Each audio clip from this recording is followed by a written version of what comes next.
The last time we visited was, I was telling him about being in the water and coming upon a buddy of mine that had been flash burned, and he passed away shortly.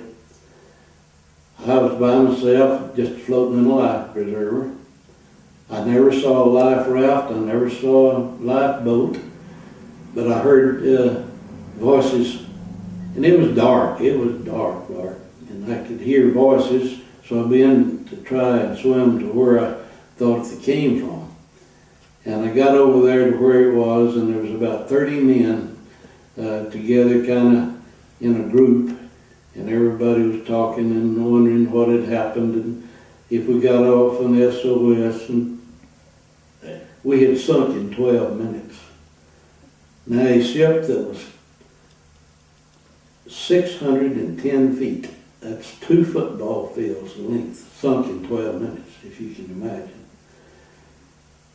Well, nobody knew whether we got an SOS off or not, but we doubted it because we were out of power, couldn't get any power from the bridge. Well, we didn't know, and of course that was a hope that we did. And as the night wore on, next morning, we were trying to stay close together, and we were chilled to the bone. It was on the equator nearly, but at night it gets cold, and the water's cold, and we were shivering, praying for daylight. And then whenever daylight comes, it begins to get hot. One of my shipmates said, LD, kick off those shoes. Take off your shoes. I've been kicking him. And I didn't know why I had the shoes on, but I just did, so I took the shoes off, so I wouldn't kick anybody. And we were floating along there and talking, and then you look and you see a fin in the water, and then you see 2 or 3 more fins, and then you know it's sharks. And more sharks came on. I imagine at one time there was a dozen or more fins at one time, and you could look down in the water. You could see 15 feet down, and you could see those sharks swimming below you. Big, deadly, their eyes black and rolling and turning white. Some of them looked like they're 10 feet long or more, and there they were, bumping you, and here everybody's scared to death, actually, because every now and then there'd be somebody scream, and you'd see blood on the water, and he'd be gone. And that's the way sharks would attack. It lasted every day.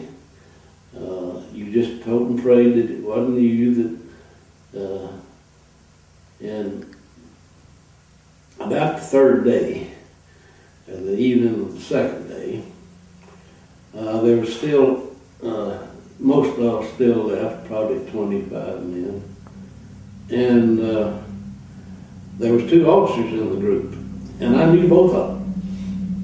And they knew me, and one of them said, LD, we know that there's a secret island out here, and you're going to be our guide to these islands.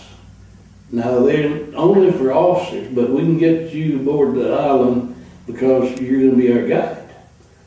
And so you take off swimming.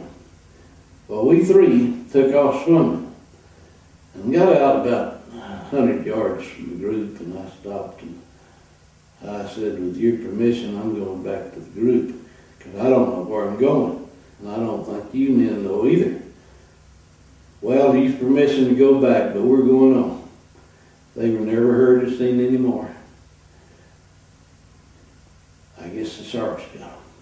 But I went back to the group, and we were continually being men swimming off from the group, losing their head, going out of their mind, and all, and things went from bad to worse. And we'll talk about a little more next time.